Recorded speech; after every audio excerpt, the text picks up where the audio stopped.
आप सुन रहे हैं एक नई और रोमांचक कहानी, सिर्फ इस चैनल पर। इस कहानी में इस्तेमाल की गई आवाज़ कृत्रिम बुद्धिमत्ता यानी एआई वॉइस द्वारा बनाई गई है। ये सिर्फ कहानी सुनाने के उद्देश्य से प्रयोग की गई है। किसी भी वास्तविक व्यक्ति या आवाज़ से इसका कोई संबंध नहीं है। डिस्क्लेमर: इस चैनल पर प्रस्तुत सभी कहानियां केवल मनोरंजन और साहित्यिक उद्देश्य से बनाई गई हैं। कहानियों में प्रयुक्त पात्र, घटनाएं, स्थान या परिस्थितियां काल्पनिक हैं। किसी भी वास्तविक व्यक्ति, संस्था या घटना से समानता केवल संयोग मानी जाए। हमारा उद्देश्य केवल रचनात्मकता और मनोरंजन है, न कि किसी भी व्यक्ति, जाति, समुदाय या धर्म। उसकी हिम्मत कैसे हुई कि वह मेरी अनुमति के बिना जमीन का वह टुकड़ा बेचे? मैंने उस जमीन को सोन परिवार की युवती से शादी के लिए उपहार के तौर पर सुरक्षित रखा था। फैटी के पिता लियाम स्टोक्स ने मुट्ठियां भींचकर गुस्से से चिल्लाया, मैं उससे शादी नहीं करना चाहता। वह सिक्के खोदने वाली, सोने की खोदने वाली है। फैटी अंदर से जोर से रोते हुए चिल्लाया, तुम बेवकूफ हो। क्या तुम्हें पता है कि तुम्हारी माँ और मैंने तुम्हारे लिए शादी का प्रबंध करने के लिए कितनी जद्दोजहद की थी? लियाम ने एक कांच का फूलदान उठाया और गुस्से से चिल्लाते हुए फैटी के कमरे के दरवाजे पर पटक दिया। फैटी डर से कांप उठा और दीवार से सट गया, क्योंकि फूलदान उसके दरवाजे से टकराया था। लियाम, रुक जाओ, हमारे बेटे ने वह पैसा बर्बाद नहीं किया। वह एक बड़ा जुआरी बनने की पूरी कोशिश कर रहा है। इस बार उसे क्यों नहीं छोड़ दिया जाए? फैटी बेन की मां नोमा स्टोक्स लियाम के सामने खड़ी होकर उसे फैटी के कमरे में जाने से रोक रही थी। तुम ही कारण हो कि वह ऐसा बन गया। जुए का तो जिक्र ही मत करो। क्या तुम्हें पता है कि मेरा सहकर्मी उसकी जुए की आदतों के कारण मेरी पीठ पीछे कैसे हंसता है? उसने अब तक एक भी चांदी नहीं कमाई है और वह खुद को एक बेवकूफ की तरह सोने का चूहा कहने की हिम्मत करता है। लियाम ने फैटी के कमरे के दरवाजे को लात मारने से पहले कहा। धप, कमरे का दरवाजा जोर की आवाज के साथ खुला और रोशनी फैटी पर पड़ी, जो एक कोने में बैठी हुई हकलाते हुए रो रही थी। पिताजी, इस बार मैं जरूर सफल होऊंगा। अगर मैं सिक्के हार गया तो मैं किसी जुए में हिस्सा नहीं लूंगा और आप जो कहेंगे वही करूंगा। कृपया मुझे एक बार यह मौका दीजिए पिताजी, प्लीज। फैटी ने आंखें मलते हुए कांपते स्वर में विनती की। तुम्हारी हिम्मत कैसे हुई जुए के बारे में बात करने की? लियाम ने फैटी को पीटने के लिए गुस्से से दहाड़ते हुए एक कदम आगे बढ़ाया, लेकिन फैटी की मां नोमा ने उसे पीछे धकेल दिया और अपने मोटे शरीर से दरवाजा बंद कर दिया। कृपया उसे इस बार छोड़ दें। अगर वह फेल हो गया तो मैं उसे ठीक से पढ़ाऊंगी। यह मत भूलो कि वह हमारा बेटा है। नोमा ने उदास आंखों से उत्तर दिया। अगर लियाम ने उसका प्रस्ताव अस्वीकार कर दिया तो वह किसी भी क्षण रोने के लिए तैयार थी। हम जो करना है करो, लेकिन अगर उसने अगली बार ऐसा दोहराया तो मैं तुम्हारी माँ और बेटे दोनों की टांगें तोड़ दूंगा। लियाम ने चेतावनी देते हुए अपने हाथों में पकड़ी कांच की प्लेट को फर्श पर पटक दिया और गुस्से से कराते हुए वहां से चला गया। नोमा जल्दी से फैटी की मदद करने के लिए आगे बढ़ी, जो एक छोटे बच्चे की तरह रो रहा था। अंडिस्को, मम्मम। सीमेन परिवार के युद्ध कक्षों में तेज कराहने की आवाजें भर गईं। जबकि पूरा परिवार शांति से सो रहा था, सीमेन परिवार की युवा महिला एक कुत्ते की तरह चुप गई और युद्ध कक्ष के अंदर पीछे से पंपिंग सहन कर रही थी। कैंट ने उसकी कमर को मजबूती से पकड़ लिया और उसकी गहरी गुफा के अंदर एक रॉकेट घुसा दिया, जो खून बहने के कारण लाल हो गई थी। आधा घंटा हो चुका है और रिया का डर खत्म हो चुका है, क्योंकि वह पहले ही कैपिटल सिटी के युवा मालिक मूनब्रुक परिवार के लिए आरक्षित अपना पहला कीमती समय खो चुकी थी। शायद उसकी यांग सार के कारण या कैंट की दृढ़ इच्छा शक्ति के कारण वह मोहक जहर से बहुत जल्दी ही मुक्त हो गया। फिलहाल कैंट जानबूझकर उसकी गुलाबी गुफा में जुताई कर रहा है, हर पल का मजा ले रहा है। उसे कोई दया या अपराध बोध नहीं था, बल्कि उसे रिया का फायदा उठाने में ज्यादा मजा आ रहा था, जिसने उसे फंसाने के लिए एक कुटिल योजना बनाई थी। नहीं, बस करो प्लीज। रिया ने जमीन की ओर मुंह करके और अपनी कोहनियों का सहारा लेते हुए विनती की। कैंट ने ठंडी गुरगुराहट के साथ उसे घुमाया और दोनों हाथों से पकड़कर ऊपर खींच लिया। वे एक दूसरे के सामने घुटनों के बल बैठे और कैंट ने उसकी कमर पकड़ी और चूमने के लिए आगे झुका। उसने पहले ही अपने भाग्य को स्वीकार कर लिया था, क्योंकि उसकी आभा बंद हो चुकी थी और उसके पास लड़ने के लिए ऊर्जा या शारीरिक शक्ति नहीं थी। कैंट ने उसकी थोड़ी को उंगलियों से पकड़कर बलपूर्वक उसका सिर खींचा और उसकी सहमति की परवाह किए बिना उसके गुलाबी होंठों को चूम लिया। जैसे ही उसकी जीभ उसके मुंह में प्रवेश की, उसके होंठ स्वतः ही उसकी चूसने की क्रिया के प्रति प्रतिक्रिया करने लगे। चुंबन क्रिया को रोके बिना उसने दोनों हाथ आगे बढ़ाए और उसकी गोल गांठ को मजबूती से पकड़ लिया। एक तेज खिंचाव के साथ उसने उसके शरीर को उठाया और उसे अपने छोटे भाई के ऊपर आराम करने दिया। अपनी कमर को चौड़ा करके उसने अपने छोटे भाई को उसकी गुलाबी छेद में घुसाया। जवाब में दोनों पैरों ने उसकी कमर को जकड़ लिया और अपनी कमर को उसके छोटे भाई के खिलाफ चलाना शुरू कर दिया। हम मम मम। उसकी मीठी कराहें उसकी हॉर्नफिने की आवाज के साथ मिल गईं और उसके गले से अनचाही आवाजें निकलने लगी। कैंट ने अपने शरीर को पीछे की ओर झुका दिया और तेज आवाज के साथ तेजी से धक्के लगाने लगी। थप थप थप। हर बार जब उसका छोटा भाई उसकी गुफा की दीवारों को छूता था तो कमरे में एक तेज डरावनी आवाज गूंज उठती थी। फायर किरण एक कोने में बैठा हुआ दिलचस्प नजरों से यह नजारा देख रहा था। उसका अपरिपक्व दिमाग समझ नहीं पा रहा था कि कैंट और रिया के बीच क्या चल रहा है। इस बीच बादलों में मोहिनी ने अंततः साधना से अपनी आंखें खोली और कैंट की स्थिति को देखने के लिए नीचे देखा। एक नजर देखने के बाद उसने तुरंत अपना सिर दूसरी ओर घुमा लिया, अपनी धड़कनों को नियंत्रित करते हुए। उसने खुद को कोसा कि उसने सीधे कैंट को देखा, जो खुश था। उसका अगला विचार लंबू पर चला गया। ये बेवकूफ निश्चित रूप से इससे संबंधित है, अन्यथा युवा स्वामी आधी रात को यहाँ क्यों होंगे? ये कमीना अब कहाँ है? लंबू को आदेश देने से पहले मोहिनी ने सोचा। लंबू, जो अंदर झांके बिना युद्ध कक्ष के प्रवेश द्वार की रखवाली कर रहा था, ने तुरंत मोहिनी की निगाह महसूस की, जो उसकी उपस्थिति पर नियंत्रण कर रही थी। फुफ, अपना असली काले सांप का रूप बदलकर वह मोहिनी से मिलने के लिए बहुत तेज गति से उड़ा। हाँ मास्टर, इस बार आपको मुझे इनाम देना ही होगा। देखिए मैंने कैसे युवा मास्टर को उन काली चुड़ैलों के हाथों में फंसने से बचाया। लंबू गर्व से बोला। मास्टर। अगले ही पल उसे अपनी पीठ पर तेज दर्द महसूस हुआ, क्योंकि मोहिनी ने बिना किसी रोक टोक के उसे सीधे लात मार दी। जैसे ही वह उसे पीटने वाली थी, लंबू अपनी दुम पकड़कर भाग गया। उसे अच्छी तरह पता था कि अगर मोहिनी ने उसे या उसकी दुम को पकड़ लिया तो उसका क्या हश्र होगा। सुबह सुबह संरक्षक सूर्य अभी भी पूरी तरह से नहीं निकला है। सीमेन परिवार के युद्ध कक्ष के अंदर कैंट ठंडे फर्श पर सपाट लेटा हुआ है और उसके ऊपर ब्लैक बेलेमिस निश्चल पड़ी है। उसकी गोली अभी भी उसके गुलाबी सॉकेट के अंदर फंसी हुई थी और उसके स्तन उसकी छाती से कसकर चिपके हुए थे। उसने अपना सिर एक तरफ कर लिया और बेजान नजर से फर्श को घूर रही थी। उन्हें नहीं पता कि वे किस समय सो गए और कैंट अभी भी थका हुआ शरीर लिए सो रहा है। ब्लैक बेले मिस भागने का विचार खो बैठी क्योंकि कैंट के हाथों ने उसे अपने शरीर से कसकर बांध लिया था। फायर किरण भी कमरे के एक कोने में शांति से सो रही है। कैंट अचानक जाग गया क्योंकि उसने अपने कंधे पर पानी की बूंदें महसूस की। लेकिन जैसे ही उसने अपनी आंखें खोली, उसने देखा कि रिया बेजान नजर से चुपचाप रो रही थी। उसके उनींदे दिमाग को पिछली रात की सारी बातें फिर से याद करने में कुछ समय लगा। रिया के 10 से ज्यादा कोनों से फंकिंग करने की तस्वीरें उसके दिमाग में फिर से उभर आईं। एक आह भरते हुए कैंट ने उसके शरीर को एक तरफ धकेल दिया और अपनी कोहनी और बाहों से अपने शरीर को सहारा देते हुए फर्श से उठ खड़ा हुआ। बलात्कार की शिकार हुई एक मासूम महिला की तरह रोना बंद करो। तुम जो बोओगी वही काटेगी, कैंट ने अपने कंगन से रात के कपड़े निकालते हुए कहा। रिया चुपचाप लेटी रही और उसके चेहरे को देखती रही। उसने उसे मना करने या उससे बहस करने की कोशिश नहीं की। रिया के थके हुए चेहरे को एक लंबी नजर से देखने के बाद कैंट ने अपने रात के कपड़े पहने और आग के पास चला गया। किरण, अब मुझे क्या करना चाहिए? मैंने उसके लिए अपना कीमती आंसार खो दिया है। अगर मुनब्रुक परिवार को इस बारे में पता चल गया तो क्या मेरे परिवार का यही हश्र होगा? रिया के दिमाग में कई विचार आए। उसे गुस्सा, उदासी, शोक, चिड़चिड़ापन, तबाही आदि महसूस हो रही है, लेकिन दवा के लिए पछतावा भी है। कैंट अभी भी अपने पालतू जानवर की ओर लंगड़ाता हुआ जा रहा है। उसका शरीर ऊपर से नीचे तक दर्द कर रहा है, खास तौर पर उसकी जांघ जो कई घंटों तक शिकार में शामिल रही। कैंट को अपनी त्वचा के नीचे एक अजीब तरह का तरल पदार्थ हिलता हुआ महसूस हुआ, लेकिन अब उसके पास इतनी ऊर्जा नहीं थी कि वह इस सब पर ध्यान केंद्रित कर सके। आग को टैप करने के बाद किरण वह आसानी से जाग गया। अपनी सारी ऊर्जा को एक साथ खींचते हुए कैंट ने अपने पालतू जानवर को सवार किया। युद्ध कक्ष छोड़ने से पहले किरण रिया के सामने रुक गया, जो अभी भी फर्श पर लेटी हुई थी। ऐसा लगता है कि तुम अपने आप नहीं उठ सकती। क्या मुझे जाने से पहले तुम्हारे छोटे भाई को सूचित करना चाहिए या मुझे उस छोटी कुतिया को बुलाना चाहिए जिसने मुझे नशीला पदार्थ दिया? कैंट ने आखिरी बार देखते हुए मुस्कुराते हुए पूछा। रिया का आकर्षक शरीर, गुलाबी गांठें, दृढ़ स्तन और आकर्षक वक्र। हमारे बीच जो कुछ हुआ उसके बारे में किसी को मत बताना। मैं ये सब तुम्हारे भले के लिए बता रही हूँ। रिया ने कैंट के चेहरे को घूरते हुए कमजोर स्वर में कहा। चिंता मत करो, मैं किसी को नहीं बताऊंगा, लेकिन अगर तुमने मुझ पर हमला करने या अपने परिवार के नौकरों के माध्यम से मुझे मारने की हिम्मत की तो मैं ये सुनिश्चित करूंगा कि पूरा सिल्वर लीफ शहर तुम्हारी नग्न तस्वीरें देखे। कैंट ने एक आत्मसंतुष्ट नजर से जवाब दिया और आग को थपथपाया, जिससे किरण को वहां से जाने पर मजबूर होना पड़ा। रुको, कौन सी तस्वीरें? रिया ने चिंतित चेहरे के साथ पूछा और वह झटके से फर्श से उठी। हे, मैं तुम्हें बताना भूल गया। मैंने भविष्य के संदर्भ के लिए तुम्हारे आकर्षक शरीर की कुछ तस्वीरें ली हैं। मुझे उम्मीद है कि तुम बुरा नहीं मानोगी। कैंट ने उसे आंख मारी और एक सेकंड भी इंतजार किए बिना उड़ गया। नहीं नहीं, रुको कमीने, मैं तुम्हें मार डालूंगा। रिया की तेज चीखें हवा में घुल गईं क्योंकि कैंट पहले ही आसमान में उड़ गया था। अंडिस्को, आग की किरण सीधे उसे लटकते मोती महल में ले आई। कैंट को मांसपेशियों में दर्द और शरीर के अंदर दवा के अवशेषों के कारण बहुत नींद आ रही है। उसने नर्म बिस्तर पर सोने से पहले किरण के लिए खाने के कुछ कटोरे रखे। रिया के शरीर के दृश्य अभी भी उसके दिमाग में घूम रहे थे। जल्द ही वह गहरी नींद में चला गया, इस तथ्य को अनदेखा करते हुए कि उसकी त्वचा के नीचे एक अजीब तरह का यांसार घूम रहा था। अंडिस्को, इस बीच ब्लैक बेले मिस दर्शकों से बचते हुए अपने कमरे में पहुंच गई। उसने रास्ते में अपनी उपस्थिति को छुपाने के लिए एक काला घूंघट पहना हुआ था। कमरे में आने के बाद उसने अपने निजी नौकर को बुलाया और उसे बिना कोई निशान छोड़े युद्ध कक्ष की सफाई करने के लिए भेज दिया। उसने रूबी का नाम लेकर कहानी को छुपाया और नौकर को चेतावनी दी कि वह कोई खबर न फैलाए। बिना कुछ सोचे समझे नौकरानी कमरे की सफाई करने चली गई। नौकरानी को विदा करने के बाद रिया ने अपने कमरे के दरवाजे बंद किए और बिस्तर पर गिर पड़ी। समय हवा की तरह बीत गया। इस बीच पॉल कैंट के बारे में पूछने के लिए रिया के कमरे में आया। कैंट के बारे में सोचना बंद करो, मैंने उसे अच्छी कीमत पर रिहा किया है। अब से उससे मिलना या उससे झगड़ा करना नहीं, समझी? रिया ने अंदर से चिंतित चेहरे के साथ कहा। उसे डर है कि अगर पॉल ने कैंट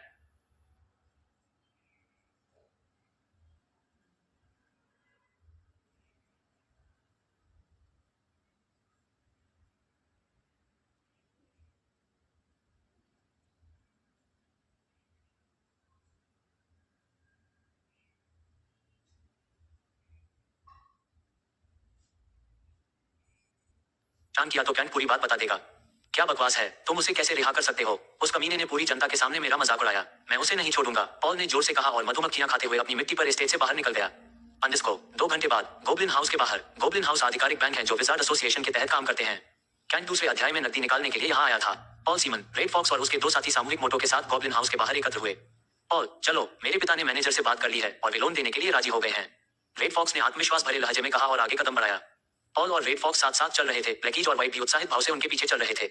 चूंकि सौदा पहले ही हो चुका था, इसलिए मैनेजर ने सबसे पहले पॉल की पारिवारिक छड़ी ली और उस पर अंकित छल्लों को देखने के लिए एक आवर्धक कांच निकाला। हाँ, ये वाकई सुनहरे शिलालेख हैं। तीनों शिलालेखों वाली अंगूठियां बहुत बढ़िया तरीके से बनाई गई हैं। बताओ लड़कों, तुम्हें कितना लोन चाहिए? मैनेजर ने मुस्कुराते हुए पूछा। 500 सोने के सिक्के। रेड फॉक्स ने मैनेजर के चेहरे को घूरते हुए जवाब दिया। क्या ये बहुत ज्यादा है? मैं तुम्हें ज्यादा से ज्यादा 380 ही दे सकता हूँ। इसके अलावा मैं ये तुम्हारे पिता के अनुरोध के कारण कर रहा हूँ। मैनेजर ने गंभीर चेहरे के साथ जवाब दिया। रेड फॉक्स ने तुरंत अपनी जेब से खंजर निकाला और डेस्क पर रख दिया। मैनेजर, ये भी एक कीमती चीज है, कृपया इसे 500 कर दीजिए। हम कुछ दिनों में पैसे जरूर लौटा देंगे। रेड फॉक्स ने विनती भरे लहजे में अनुरोध किया। खंजर की जांच करने के बाद मैनेजर की आंखें चमक उठी। उसने खंजर में परिवार का चिन्ह देखा। एक सेकंड भी बर्बाद किए बिना उसने जादुई दस्तावेज पर रेड फॉक्स और पॉल के चेहरे के निशान लिए और तुरंत उन्हें 500 सोने के सिक्के दिए, जैसा कि उन्होंने मांगा था। याद रखें, यदि आप समय सीमा से पहले ब्याज सहित 500 स्वर्ण वापस नहीं करते हैं तो आपकी वस्तुओं की सार्वजनिक रूप से नीलामी कर दी जाएगी।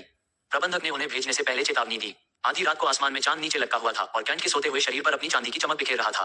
उसकी सांसें स्थिर लय में चल रही थीं, जो तीव्र क्रियाकलापों से भरे दिन के बाद उसके शरीर पर छाई थकावट का प्रमाण था। उसके अनजाने में ही उसके भीतर एक गहन परिवर्तन हो रहा है, जो रहस्यमयी ब्लैक बेले मिस रिया से प्राप्त ज्ञान सार के रहस्यमयी संचार के कारण गतिमान हो रहा है। कैंट जब सो रहा था तो यांग सार उसकी नसों में बह रहा था, शुद्ध ऊर्जा की नदी की तरह बह रहा था।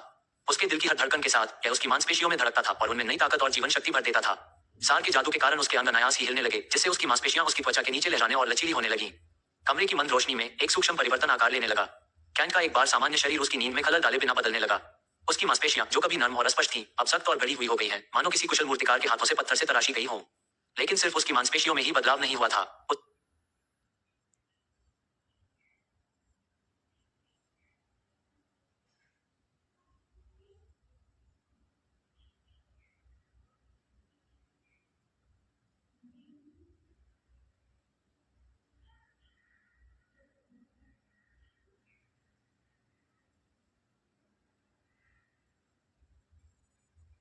से एक अजीब सा काला पदार्थ बाहर निकलने लगा, जो धुएं के गुच्छों की तरह घूमता और लहराता था।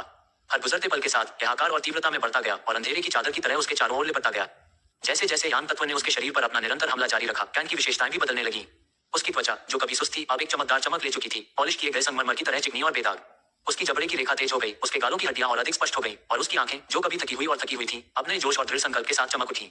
लेकिन शायद सबसे ज्यादा चौंकाने वाला बदलाव उसके बाल थे। मानो किसी अदृश्य शक्ति के जवाब में ये बढ़ने लगा, एक आश्चर्यजनक दर से लंबा होता गया, जब तक कि यह उसकी पीठ से नीचे की ओर नहीं गिर गया, मुश्किल से उसके कंधों को छू रहा था। प्रत्येक बाल एक अलौकिक प्रकाश के साथ झिलमिलाता हुआ प्रतीत होता था, जो एक अलौकिक चमक के साथ चंद्रमा की कोमल चमक को दर्शाता था। और इसलिए जब कैंट गहरी नींद में खोया हुआ था, उसके शरीर में एक ऐसा कायापलट हुआ जो किसी और के शरीर से अलग था। यांग सार की शक्ति से रूपांतरित होकर वह पूरी तरह से एक नए व्यक्ति में बदल गया, एक सुंदर युवा योद्धा। उसका रूप जितना आकर्षक था, उतना ही आश्चर्यजनक भी। अंडिस्को, लंबू, मुझे ऐसा क्यों लगा कि युवा स्वामी का चेहरा थोड़ा बदल गया है? मोहिनी, जो लटकते हुए मोती महल की छत पर बैठी थी, ने चूहे का रूप धारण किए हुए लंबू से पूछा। लंबू की एक आंख सूजी हुई है और उस पर लाल रंग की परत है, जो उसे मिले जोरदार भूसे का संकेत है। मास्टर, आप कुछ नहीं जानते। संभोग के बाद पुरुष अधिक सुंदर हो जाते हैं। यह एक खुला रहस्य है। लंबू ने मोहिनी से सुरक्षित दूरी बनाए रखते हुए उत्तर दिया। लगता है तुम्हें एक और पिटाई की जरूरत है। मोहिनी ने अपनी नजर लंबू की तरफ घुमाई, जो पहले ही भागना शुरू कर चुका था। एक ठंडी चमक के साथ उसने लंबू को नजरअंदाज कर दिया और कैंट के चेहरे को करीब से देखने लगी। कैंट के लंबे बालों की चमकदार लंटें उसके जबड़े की रेखा के साथ साथ बह रही थी और वे मंद चांदनी में झिलमिला रही थी। उसकी विशेषताओं में संतुलन आ गया, जिससे उसकी त्वचा पर दूधिया सफेद चमक आ गई। मोहिनी को कैंट के चेहरे से नजर हटाने में काफी समय लगा। उसने अपना सिर हिलाया और कैंट की खूबसूरती की तारीफ करते हुए बड़बड़ाया। बाहर सूरज धीरे धीरे क्षितिज पर ढल रहा है, जमीन पर लंबी परछाइयां बना रहा है। सुबह से ही कैंट नशे में धुत होकर सो रहा है, सारी चीजें भूल गया है।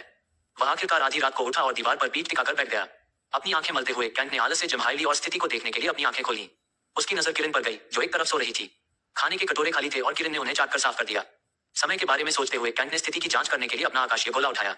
लेकिन इससे पहले कि वह आकाशीय गोले पर स्वाइप करता, उसका चेहरा गोल कांच की स्क्रीन पर प्रतिबिंबित हुआ। मेरे चेहरे को क्या हो गया? कैंट ने अपनी आंखों को करीब से देखते हुए कहा, जिनका रंग चमकीला आसमानी नीला हो गया था। लेकिन अगले ही पल वह चिल्ला पड़ा, क्योंकि उसने अपने चारों ओर काले पदार्थ को देखा। वह आश्चर्य में बिस्तर से उछल पड़ा। कमल के पत्तों से बारिश के पानी की तरह काला पदार्थ कैंट के शरीर से फिसल गया, जिससे नीचे की चमकदार त्वचा दिखाई देने लगी। विपरीत चमकती सतह पर प्रतिबिंब से अपनी दृष्टि हटाए बिना कैंट ने अपने खुले मुंह से अपने चेहरे को छुआ।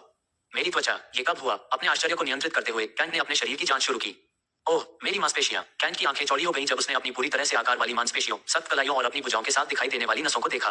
कैंट ने जल्दी से अपने पूरे शरीर को देखने के लिए अपने वस्त्र के धागे खोले। जैसे ही उसने अपने ऊपरी कपड़े उतारे, एक अनुभवी योद्धा के पेट उसके सामने आ गए। कैंट, जो अपने सामने के दृश्य पर विश्वास नहीं कर पा रहा था, ने एक एक करके अपने पेट को छुआ, एक कठोर दृढ़ सतह को महसूस किया। ये सब कैसे हुआ? कैंट ने अपने पूरे शरीर को देखते हुए बड़बड़ाया। कैंट के चेहरे पर आश्चर्य, विस्मय और खुशी साफ झलक रही थी। क्या यह मेरी शक्ति प्रशिक्षण की वजह से है? लेकिन मैंने कल से कुछ भी अभ्यास नहीं किया है, फिर मेरे शरीर में ये परिवर्तन कैसे हुआ? कैंट ने आईने में अपना चेहरा देखते हुए बड़बड़ाया। उसकी सारी मांसपेशियों का दर्द और झुकने का दर्द ऐसे ही गायब हो गया और उसे हर कोशिका के अंदर नई ऊर्जा महसूस हो रही है। कैंट ने जो बात नहीं देखी, वह यह है कि उसके छोटे भाई ने भी आंसार के कारण एक महान परिवर्तन का अनुभव किया। जो भी हो, प्रतियोगिता बस 2 दिन दूर है और अब मैं केवल एक छोटे से कौवा जंगल में ही अभ्यास कर सकता हूँ। कैंट ने प्रतियोगिता से संबंधित किसी भी समाचार के लिए स्कूल फोरम की जांच करते हुए कहा। चूंकि वह आधी रात को छोटे से जंगल में नहीं जा सकता था, इसलिए कैंट और रूम के अंदर चला गया और अपनी चाची द्वारा भेजी गई गोली खाकर शक्ति प्रशिक्षण शुरू कर दिया। दूसरी तरफ प्रिया भी आधी रात को अकेले ही पारिवारिक अनुष्ठान अग्नि के सामने बैठी थी। वह अपने परिवार में निश्चित तकनीक का अभ्यास करने की पूरी कोशिश कर रही है, लेकिन उसने जो भी किया, यांग सार उसके शरीर से दूर जा रहा है। जब वह अपने परिवार के भाग्य के बारे में सोच रही थी और यह भी कि यदि मूनब्रुक परिवार को इस स्थिति के बारे में पता चलेगा तो वे कैसी प्रतिक्रिया करेंगे, तो उसके गालों पर आंसू बहने लगे। मूनब्रुक परिवार में मेरी आंटी से मिलना बेहतर है। हो सकता है कि उनके पास मेरी समस्या का समाधान हो, प्रिया ने अनुष्ठान की अग्नि को घूरते हुए कहा। कैंट के नंगे शरीर की छवि उसकी आंखों के सामने घूम गई। आज सुबह सुबह अरुल परिवार के बड़े से पिछवाड़े में युवा मास्टर अरुल स्काई परिवार मेगा स्कूल के बड़े बुजुर्ग के मार्गदर्शन में एक नए मंत्र का अभ्यास कर रहे हैं। अरुल परिवार के साथ अपने रिश्ते के कारण बड़े बुजुर्ग व्यक्तिगत रूप से अरुल को आगामी प्रतियोगिता के लिए तैयार कर रहे हैं। ध्यान केंद्रित करो युवा अरुल, महान बुजुर्ग ने कहा। उनकी आवाज में सदियों के ज्ञान का भार था। जिस रक्षात्मक मंत्र में तुम महारत हासिल करना चाहते हो, उसके लिए न केवल जादू की शक्ति की आवश्यकता होती है, बल्कि मन और उद्देश्य की स्पष्टता की भी आवश्यकता होती है। एक दृढ़ निश्चय के साथ अरुल ने अपनी आभा पर ध्यान केंद्रित किया, अपनी ऊर्जा को प्रवाहित किया। उसके हाथों में काली छड़ी अंत में चमक उठी, क्योंकि वह नया जादू करने के लिए तैयार था, जिसे उसने आगामी टूर्नामेंट के लिए आरक्षित किया था। वोटास डिफेंसो, वह फुसफुसाया, शब्द उसके होठों से सहजता से बह रहे थे, जैसे ही उसने अपनी छड़ी को चाप की तरह आगे बढ़ाया। एक पल में अरुल के चारों ओर एक झिलमिलाता बुलबुला कवच बन गया, जिसकी सतह एक नर्म नीली चमक के साथ स्पंदित हो रही थी। ग्रैंड एल्डर ने गहरी नजर से देखा, अरुल के निष्पादन की सटीकता पर स्वीकृति में सिर हिलाया। अच्छा, उसने ढाल के बुलबुले की मोटाई और फैलाव का परीक्षण करते हुए टिप्पणी की। अब हम अगले चरण पर चलते हैं। याद रखो युवा अरुल, प्रतिशोध की ढाल की असली ताकत सिर्फ बचाव में नहीं बल्कि जवाबी हमले में है। जैसे ही अरुल ने अपना ध्यान केंद्रित किया, ग्रैंड एल्डर ने ढाल की प्रभावशीलता का परीक्षण करने के लिए एक प्रेताभा हमला करने के लिए एक हाथ उठाया। प्रत्येक प्रहार के साथ ढाल ने प्रहार की शक्ति को अवशोषित कर लिया और हमले के खिलाफ तैयार होकर ऊर्जा से गुनगुना उठी। यह महसूस करते हुए कि समय सही था, अरुल ने अपनी आंखें बंद कर लीं और मंत्र का दूसरा भाग फुसफुसाया। वोटास विंडीक्टा, उन्होंने कहा, उनकी आवाज में दृढ़ निश्चय झलक रहा था। जादू के एक विस्मयकारी प्रदर्शन में ढाल हवा में उठी और उनकी आंखों के सामने बदल गई, एक चमकदार भाले में बदल गई जो शक्तिशाली ऊर्जा से चटक रहा था। एक तेज गति के साथ अरुल ने भाले को आगे बढ़ाया, जिससे पानी के एक कुंड की ओर एक विनाशकारी शक्ति का विस्फोट हुआ। पानी दसियों मीटर ऊपर उठ गया और हवा में वाष्पित हो गया। जैसे ही सुबह की हवा में मंत्र की गूंज फीकी पड़ गई, अरुल बेदम खड़ा था, उसका दिल उत्साह से धड़क रहा था। ग्रैंड एल्डर ने उसे एक गंभीर नजर से देखा, उसकी बुरी आंखों में गर्व की झलक दिख रही थी। तुमने अच्छा किया युवा अरुल, उसने घोषणा की, उसकी आवाज में प्रशंसा भरी हुई थी।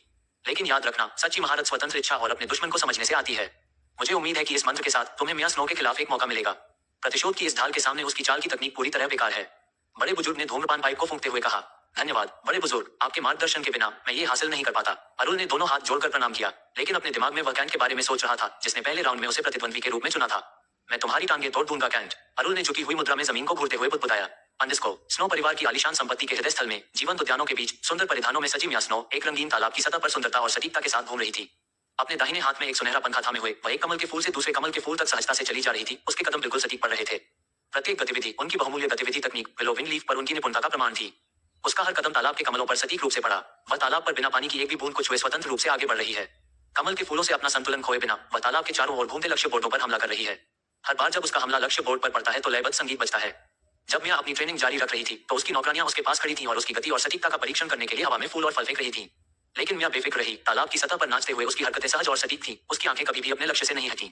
अचानक तालाब के किनारे एक आकृति दिखाई दी, जो गर्व और प्रशंसा के मिश्रण के साथ मियां के प्रशिक्षण को देख रही थी।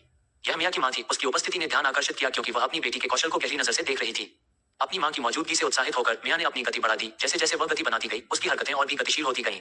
अंतिम झटके के साथ वह तालाब के ऊपर हवा में ऊंची उठ गई। उसका हाथ पंखा सूरज की रोशनी में चमक रहा था, जबकि वह अपनी सांस के नीचे मंत्र का उच्चारण कर रही थी। फ्लेमा इग्निस, उसने फुसफुसाते हुए कहा। उसकी आवाज प्रकृति की आवाजों के बीच मुश्किल से सुनाई दे रही थी। तुरंत ही नीचे कमल के फूल मुरझाने और टूटने लगे। उनकी कभी जीवंत पंखुड़ियां धूल में बदल गईं। एक सुंदर तरीके से उतरते हुए मियां अपनी मां के सामने उतरी। उसका चेहरा गर्व और दृढ़ संकल्प से भरा हुआ था। नमस्कार मां, उसने आदरपूर्वक सिर झुकाते हुए कहा। मैं टूर्नामेंट के लिए अच्छी तरह तैयार हूँ। उसकी मां मुस्कुराई, उसकी आंखें गर्व से चमक रही थीं, जैसे ही उसने अपनी बेटी को गले लगाया। तुम्हारा लक्ष्य ये बचकाना टूर्नामेंट नहीं है। क्या तुम्हें लगता है कि मैंने इस घटिया स्काई फैमिली टूर्नामेंट के लिए अपनी एक साल की प्रगति बर्बाद कर दी? नहीं, तुम्हारे पिता ने तुम्हारे लिए शरद ऋतु पवन संप्रदाय का अनुरोध किया था। तुम्हें बस इतना करना है कि प्रतियोगिता के दौरान शरद ऋतु पवन संप्रदाय के बुजुर्ग को प्रभावित करो और शरद ऋतु पवन संप्रदाय का मुख्य शिष्य बनो। बुजुर्ग भी तुम्हारे लिए विशेष रूप से आ रहे हैं, इसलिए तुम्हें बस अपने प्रतिद्वंद्वी को परास्त करना है और बुजुर्ग को प्रभावित करने के लिए अकेले ही इस टूर्नामेंट को जीतना है। मियां की मां ने दोनों हाथों से मियां के गालों को पकड़ते हुए कहा। हाँ मां, मैं आपको निराश नहीं करूंगी, मियां ने अपनी मां की आंखों में देखते हुए दृढ़ स्वर में कहा। अंडिस्को, जब उसके दुश्मन अपनी पूरी तैयारी कर रहे थे, कैंट भ्रमित चेहरे के साथ अपने पुराने कांच के गोले की जांच कर रहा था। उसके भ्रम का कारण उसकी वादा की गई दुल्हन थिया है। उसने एक संदेश भेजा जिसमें कैंट को सिल्वर प्लाजा नामक एक रेस्तरां में मिलने के लिए कहा। आखिर वह मुझसे अचानक क्यों मिलना चाहती है? कैंट ने प्रोफाइल में उसके सुंदर शांत चेहरे को घूरते हुए सोचा। जो भी हो, चलो पहले उससे मिलते हैं। मेरा पेट भी खाने के लिए मचल रहा है। कैंट ने फ्रेश होने के लिए शौचालय में प्रवेश करते हुए बुदबुदाया। Silver plaza. Cantt silver plaza के भव्य प्रवेश द्वार के सामने खड़ा था, जहां कई लोग अंदर बाहर आ जा रहे थे। ये सिल्वर लीफ शहर का सबसे अच्छा भोजन स्थान है, जो सुबह के व्यंजनों के लिए प्रसिद्ध है। आज कैंट ने काले रंग की पोशाक पहनी थी और उसके साथ मैचिंग के गहने भी पहने थे। उसे थोड़ा अजीब लगा क्योंकि कई लोग बिना शर्म के उसके चेहरे को देख रहे थे। कुछ परिपक्व महिलाएं जानबूझकर उसके करीब आईं, उसके कंधे पर हाथ मारा और शर्मीली हंसी के साथ उससे माफी मांगी। जितना संभव हो सके उतना विनम्र व्यवहार करने की कोशिश करते हुए कैंट सिल्वर प्लाजा के अंदर चले गए। एक तरफ कई चौकोर टेबल लगी हुई थी, जिनमें से हर टेबल पर साफ सुथरी सिल्वर चीजें सजी हुई थी। कैंट ने देखा कि थिया आखिरी टेबल पर उसका इंतजार कर रही थी। अपना कॉलर चीक करते हुए कैंट आत्मविश्वास से भरे हुए उसके पास चला गया। युवक, मैं यहाँ अकेली हूँ, क्या तुम मेरे साथ आ सकते हो? अचानक एक परिपक्व दिखने वाली महिला ने हाथ बढ़ाकर कैंट को रोका। माफ करें, मेरी पत्नी मेरा इंतजार कर रही है, कैंट ने अजीब सी मुस्कान के साथ जवाब दिया और जल्दी से उस महिला के पास से निकल गया, जो कैंट की आंखों में एक लालसा भरी नजर से देख रही थी। महिला ने कैंट को घूरते हुए एक हताशा भरी, जो तेजी से भाग रहा था। क्या बकवास है ये देखने में? वह निश्चित रूप से कुछ इशारा कर रही है, कैंट ने बुदबुदाया, भविष्य में अपना चेहरा छिपाने के लिए एक फेस मास्क खरीदने के बारे में सोचते हुए। थिया भी दूर से कैंट को देख रही है। उसे यह मानने में एक पल लगा कि यह वास्तव में कैंट है। क्या उसने कोई चेहरे का जादू किया है? थिया ने कैंट से नजर हटाए बिना बड़बड़ाया। लोगों की लगातार घूरती निगाहों को अनदेखा करते हुए कैंट थिया के पास पहुंचा, जो भी उसके चेहरे को देख रही थी। क्या तुम मेरे चेहरे को घूरना बंद कर सकती हो? कैंट ने थिया के सामने वाली सीट पर बैठते हुए कहा। थिया ने तुरंत अपना गला ठीक किया और अपनी नजर एक तरफ घुमा ली। बताओ, तुम मुझसे क्यों मिलना चाहती थी? कैंट ने उसकी आंखों में देखते हुए गंभीरता से पूछा। थिया को आखिरकार इस मीटिंग का उद्देश्य याद आ गया। उसका सामान्य चेहरा तुरंत गंभीर विकट चेहरे में बदल गया। तुरंत जवाब देने के बजाय उसने नौकरों के कपड़े पहने बूढ़ी महिला की ओर इशारा किया। एक त्वरित सिर हिलाने के बाद बूढ़ी महिला एक बड़ी ट्रे लेकर आई जिसमें खाने के कई कटोरे थे। कैंट की नजर एक एक करके सभी खाद्य पदार्थों पर चली गई। घूरना बंद करो और पहले खा लो, थिया ने गंभीर चेहरे के साथ जवाब दिया और एक चम्मच और दलिया का कटोरा उठाया। पत्नी, तुम मुझे इतना सारा खाना क्यों खिला रही हो? और ये सब तो बहुत महंगा है। कैंट ने खाना छुए बिना पूछा।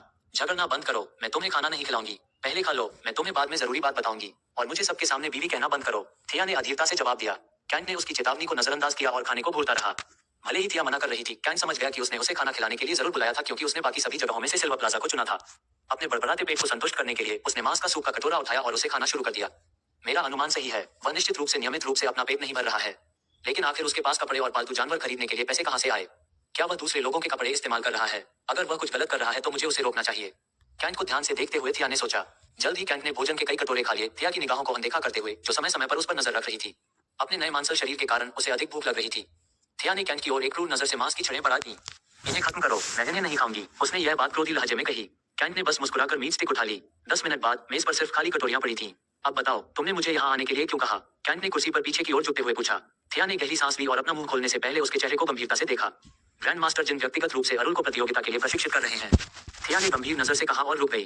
तो क्या? कैंट ने उसकी आंखों में देखते हुए लापरवाही से उससे पूछा। किसी अजीब कारण से कैंट की नजर उसके गुलाबी होठों पर टिकी हुई थी क्योंकि वह थिया को इतनी नजदीक से चूमने के बारे में सोच रहा था जो शायद कल की हरकत के प्रभाव के कारण था। कैंट, अज्ञानी बनना बंद करो। पहले दौर में अरुल तुम्हारा प्रतिद्वंद्वी है और अगर तुम टूर्नामेंट में भाग लोगे तो तुम्हें बहुत नुकसान होगा। मेरी बात सुनो और इससे पहले कि बहुत देर हो जाए प्रतियोगिता से हट जाओ, थिया ने गुस्से में कहा और फिर मेज तोड़ दी। दर्शकों ने तुरंत अपनी निगाहें उस टेबल की ओर घुमाई जहां थिया और कैंट बैठे थे। एक अजीब सी मुस्कान के साथ थिया ने दर्शकों को सिर हिलाकर इशारा किया और अपनी निगाहें वापस कैंट की ओर घुमाई। मेरे बारे में बेवजह चिंता करना बंद करो। मैं भी प्रतियोगिता के लिए कड़ी मेहनत कर रहा हूँ और मैं अरुल के लिए आसान लक्ष्य नहीं बनूंगा। कैंट ने थिया का सामना करने के लिए आगे झुकते हुए धीमे स्वर में उत्तर दिया। क्या तुम गंभीर हो? भगवान के लिए, क्या तुम अपना मैगस स्तर भूल गए हो? अरुल 10वीं कक्षा का मैगस है और तुम उसके बराबर नहीं हो, थिया ने अधीरता से गुस्से से कहा। कैंट ने गहरी सांस ली और थिया को मनाने के तरीके सोचने लगा। पत्नी, मैंने किसी भी कीमत पर इस टूर्नामेंट में भाग लेने का फैसला किया है। इसका मतलब है कि अगर मुझे हारना भी पड़े तो भी मैं कोशिश करना बंद नहीं करूंगा। इस बार मुझ पर भरोसा क्यों नहीं करती? कैंट ने उसके कोमल हाथों को छूते हुए कहा। थिया ने जल्दी से अपने हाथ पीछे खींच लिए और कैंट के चेहरे को बहुत देर तक देखती रही। आखिरकार उसे समझ आ गया कि कैंट प्रतियोगिता से बाहर नहीं होने वाला है। गुस्से से मुंह फुलाकर और उग्र भाव से वह टेबल से उठ खड़ी हुई। जो करना है करो, मैं कौन होती हूँ तुम्हें मनाने वाली? लो, कम से कम अपनी जान बचाने के लिए इसे तो रखो। थिया ने एक पतली कांसे की शिलालेख प्लेट और एक नोट मेज पर पटक दिया और जल्दी से चली गई। रुको, यह क्या है? कैंट ने उसे रोकने की कोशिश की लेकिन बूढ़ी औरत उसके सामने खड़ी हो गई और उसे भागने से रोक दिया। बिल, वृद्ध महिला ने शिलालेख प्लेट के पास एक छोटा सा नोट पटकने से पहले कहा। बिल नोट की जांच करने के बाद कैंट ने 10 सिल्वर टेबल पर रखे और थिया द्वारा लिखे गए नोट के साथ शिलालेख प्लेट उठाए। वह जल्दी से उसे खोजने के लिए बाहर भागा। 10 चांदी के सिक्के देखकर बुढ़िया की आंखें चमक उठी। उसने जल्दी से 5 और चांदी के सिक्के जेब में रख लिए। बाहर कैंट ने बहुत देर तक थिया को ढूंढा लेकिन वह कहीं नहीं मिली। निराश होकर उसने पेगासस ब्रेसलेट से फायर किलिंग को बुलाया और पूर्वी बाहरी इलाके की ओर उड़ गया। थिया, जो एक कोने से कैंट को देख रही थी, कैंट के उड़ जाने के बाद बाहर आई और सिल्वर प्लाजा के अंदर चली गई। तुम्हारा क्या मतलब है कि उसने बिल का भुगतान किया? मैंने खाना ऑर्डर किया था, उसने नहीं, थिया ने अधीर भाव से बूढ़ी महिला से पूछा। छोटे कौवा वन की ओर अग्नि किरण पर यात्रा करते समय कैंट ने थिया द्वारा छोड़े गए शिलालेख और नोट को निकाल लिया। कागज के नोट की सामग्री को पढ़ने के बाद उसे आश्चर्य हुआ। कांस्य शिलालेख प्लेट एक बार इस्तेमाल होने वाला रक्षात्मक मंत्र है। यह 12वीं कक्षा के बड़े स्तर के जादूगर के हमले को झेल सकता है। कांस्य शिलालेख की कीमत जानने के बाद कैंट को दोषी महसूस हुआ। ये बहुत महंगा है, क्या उसने इसे खरीदने के लिए अपनी सारी बचत खर्च कर दी? कैंट ने रक्षा अभिलेख लागत के बारे में सोचते हुए बुदबुदाया। एक वरिष्ठ स्तर के रक्षात्मक शिलालेख की कीमत कम से कम 30 स्वर्ण सिक्के है, लेकिन थिया का वेतन सिर्फ 3 स्वर्ण सिक्के है। कैंट जानता है कि थिया बचपन से ही अपने सहपाठियों की तरह सिक्के बर्बाद किए बिना पैसे बचाती रही है, लेकिन उसने कभी नहीं सोचा था कि थिया उस पर इतना सारा पैसा खर्च करेगी। वर्तमान में 30 स्वर्ण सिक्के उसके लिए बहुत बड़ी रकम है, लेकिन थिया के लिए यह बहुत बड़ी रकम है। रहने दो, मैं उसे यह वापस नहीं दे सकता। साथ ही जैसा कि दादी ने कहा, मेरी पत्नी से पैसे लेने में कुछ भी गलत नहीं है। मुझे बस बाद में उसे यह पैसे चुकाने में मदद करनी है, कैंट ने धीरे से कहा और ध्यान से पेगासस ब्रेसलेट के अंदर लिखा हुआ रख दिया। वह लगभग शहर के बाहरी इलाके में पहुंच गया था और छोटी कौवा जंगल की परिधि दूर से दिखाई दे रही थी। बादलों में ऊपर मोहिनी अपने पालतू लंबू पर सवार होकर कैंट का पीछा कर रही थी, जिसने एक मुंह गंजे ईगल का रूप ले लिया था। छोटे कौवा जंगल का बाहरी क्षेत्र, जो कि मात्र 300 मीटर है, एक कांटेदार जंगल है। बाहरी कांटेदार जंगल के बाद भीतरी क्षेत्र 3-4 मील तक फैला हुआ है, जो कि विशाल मैदान है, और भीतरी क्षेत्र में उच्च श्रेणी के जानवर और 1 या 2 विकसित जानवर हैं जो जंगली थे क्योंकि उनका व्यावसायिक मूल्य कम था। सबसे भीतरी कोर क्षेत्र 6-7 मील का है और इसमें घातक हत्यारे जानवर हैं। चूंकि ये घातक जानवर बिल खोदने वाले और जलीय प्रकार के जानवर हैं, इसलिए उन्हें पकड़ना जानवरों को काबू करने वालों के लिए एक कठिन काम बन गया। फिलहाल कैंट का लक्ष्य कांटेदार बाहरी क्षेत्र को पार करना और आंतरिक क्षेत्र की सरहद पर अपने बाण मंत्र का अभ्यास करना है, जहां उसके लिए निम्न स्तरीय बीट्स का बचाव करना मुश्किल नहीं है। जैसे ही वह कांटेदार जंगल के पास पहुंचा, कैंट जमीन पर उड़ गया। छोटे कौवे के जंगल के इलाके में उड़ने से कई जानवरों का अनावश्यक ध्यान आकर्षित होगा, इसीलिए उसने कांटेदार इलाके को पैदल पार करना चुना। मास्टर, युवा मास्टर कैंट की मदद करने का ये बिल्कुल सही समय है। आप क्या कहते हैं? लंबू ने धीरे धीरे नीचे उतरते हुए मोहिनी से पूछा। युवा मास्टर ठीक लग रहे हैं, अब हम क्या मदद कर सकते हैं? मोहिनी ने कैंट को घूरते हुए पूछा, जो जमीन पर अपने लड़ाकू जूते ठीक कर रहा था। मास्टर, आपके दिमाग को क्या हो गया है? भले ही यह वन क्षेत्र हमारे लिए कोई बड़ी समस्या नहीं है, लेकिन ये युवा मास्टरों के लिए हानिकारक होगा। उनका पालतू जानवर निश्चित रूप से कई शिकारियों को आकर्षित करता है। आप युवा मास्टर के साथ क्यों नहीं जाते और आगामी प्रतियोगिता के लिए प्रशिक्षण में उनकी मदद करते हैं? लंबू ने निराशा में अपने दांत पीसते हुए सुझाव दिया। लेकिन हमारे पास उसके पास जाने का कोई उचित कारण नहीं है। अगर वह जंगल में हमारी मौजूदगी पर सवाल उठाए तो क्या होगा? मोहिनी ने कैंट के पीछे पीछे चलते हुए पूछा। लंबू ने निराशा में आह भरी। मालिक, कुछ सोचो। आप बूढ़ी औरत बन जाओ और मैं सुअर बन जाऊं। आप कह सकते हैं कि आप मुझे जंगल में चारा खिलाने ले जा रहे हैं। लंबू ने समझदारी से सुझाव दिया। क्या नहीं, मैं बूढ़ी औरत नहीं बनना चाहती। मोहिनी ने तुरंत गंभीर भाव से उसकी सलाह को अस्वीकार कर दिया। क्या आपके पास कोई बेहतर योजना है? लंबू ने आत्मसंतुष्ट भाव से पूछा। कुछ देर सोचने के बाद मोहिनी को कोई और उपाय नहीं सूझा। उसने एक आह भरते हुए अपने आप को एक बूढ़ी औरत में बदल लिया और लंबू एक बड़ा बिना बाल वाला मोटा सुअर बन गया। अपनी लाठी को एक लंबी छड़ी में बदलकर मोहिनी कैंट के पीछे पीछे चल रही थी, जबकि लंबू अपने चार पंजों के बल पर उसके आगे आगे चल रहा था। कैंट उस रास्ते पर चल रहा है जिस पर लोग चलते हैं। अतिरिक्त सुरक्षा के लिए उसने किरिन को अपने ब्रेसलेट के अंदर रखा और अपना विकट धनुष निकाल लिया। रास्ता बहुत संकरा था और रास्ते में कटीली झाड़ियां फैली हुई थीं। जैसे ही वह बाहरी क्षेत्र में 100 मीटर अंदर गया, उसे छोटे छोटे शाकाहारी जानवर और बड़ी छिपकलियां दिखीं। लेकिन कैंट को देखकर वे जल्दी से भाग गए। Owing owing owing. अचानक कैंट ने अपना सिर पीछे की ओर घुमाया और अपना धनुष तान दिया। उसने देखा कि एक बड़ा सुअर जो लगभग उसकी कमर की ऊंचाई तक पहुंच रहा था, गुस्से से भरे चेहरे के साथ उसकी ओर बढ़ रहा था। कैंट ने सुअर पर निशाना साधते हुए धनुष की डोरी खींची, लेकिन उसने तुरंत तीर नहीं चलाया। जैसे ही वह तीर छोड़ने की सोच रहा था, उसने देखा कि एक बूढ़ी औरत लाठी के सहारे सुअर के पीछे पीछे चल रही है।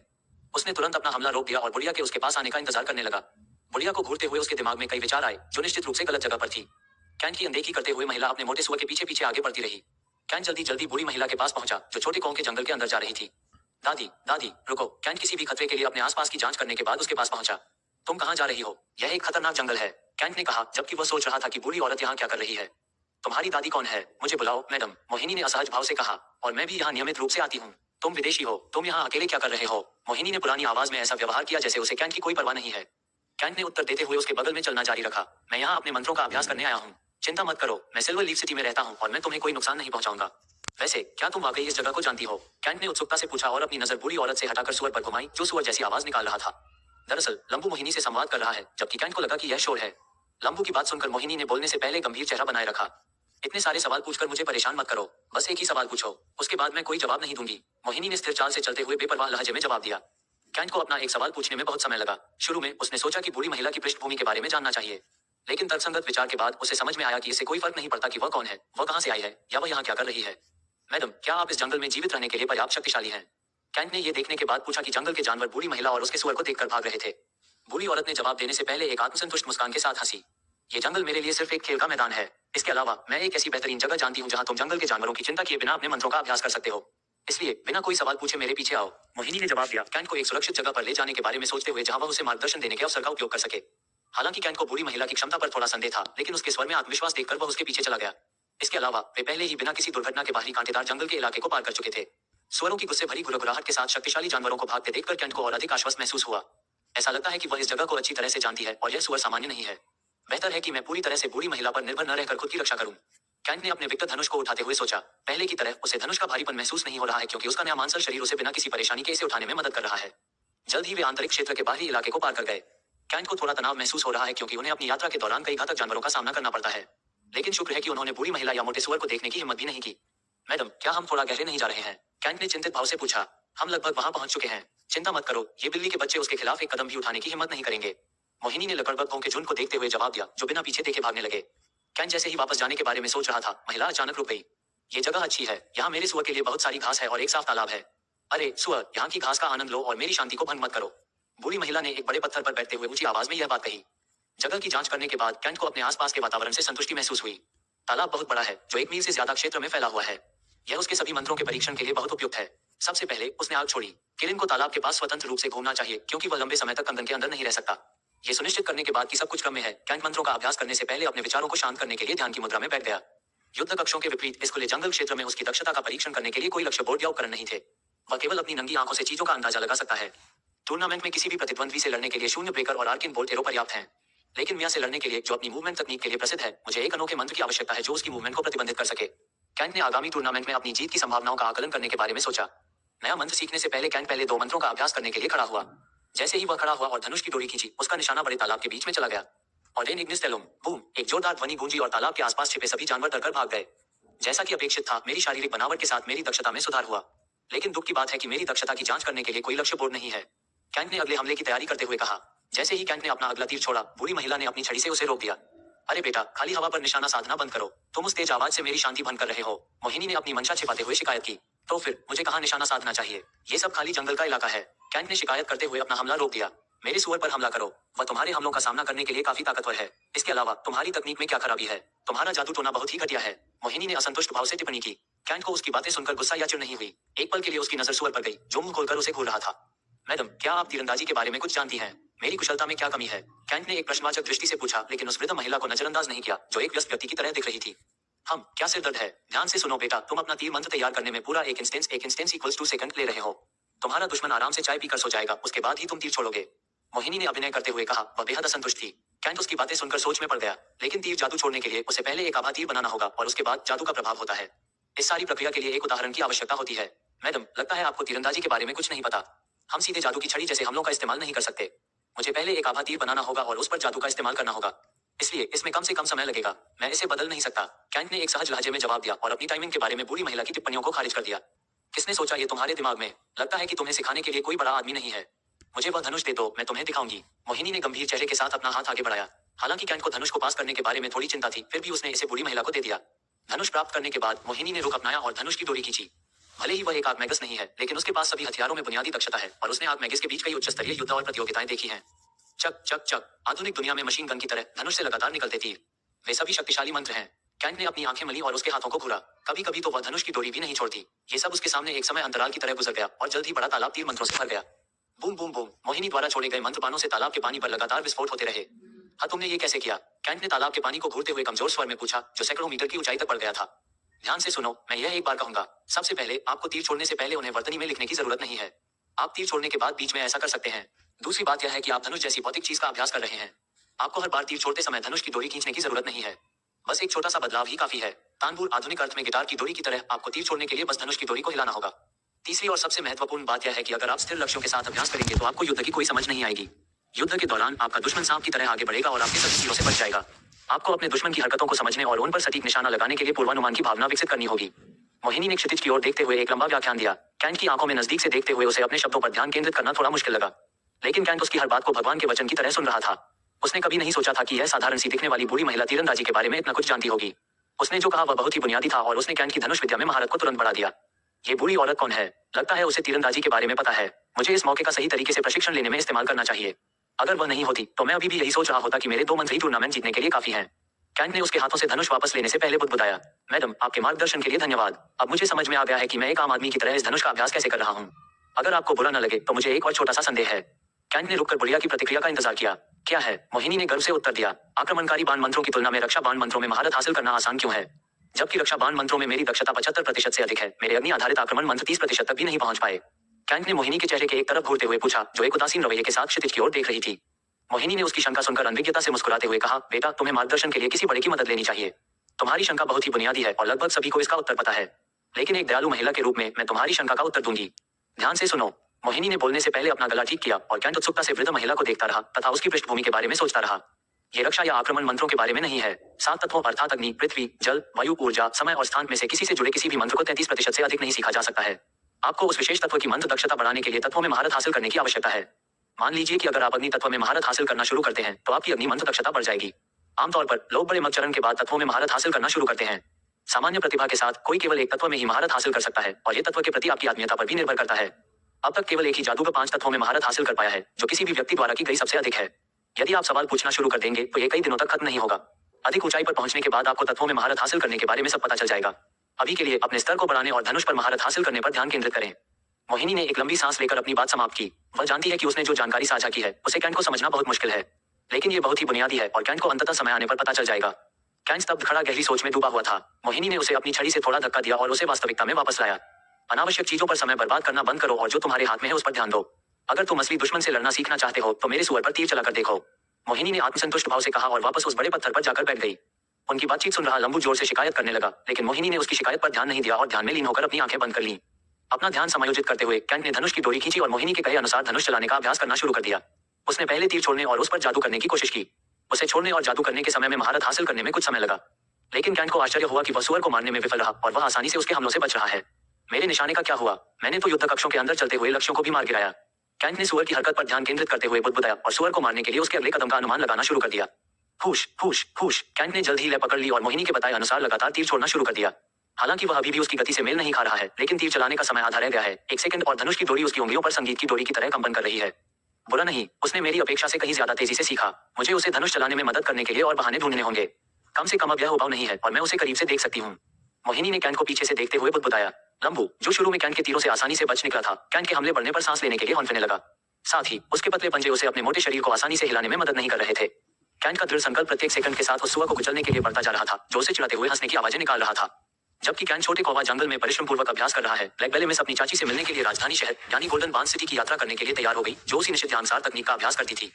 दूसरी ओर लूसी पालतू जानवरों की दुकान में अधिक समय बिता रही है तथा कैंट से दोबारा मिलने की उम्मीद कर रही है। इस बीच अग्नि का भाई किरण, जो एक विकसित जानवर है, अपनी बहन को कैंट से छीनने के लिए सिल्वर लीफ शहर के आधे रास्ते तक पहुंच गया।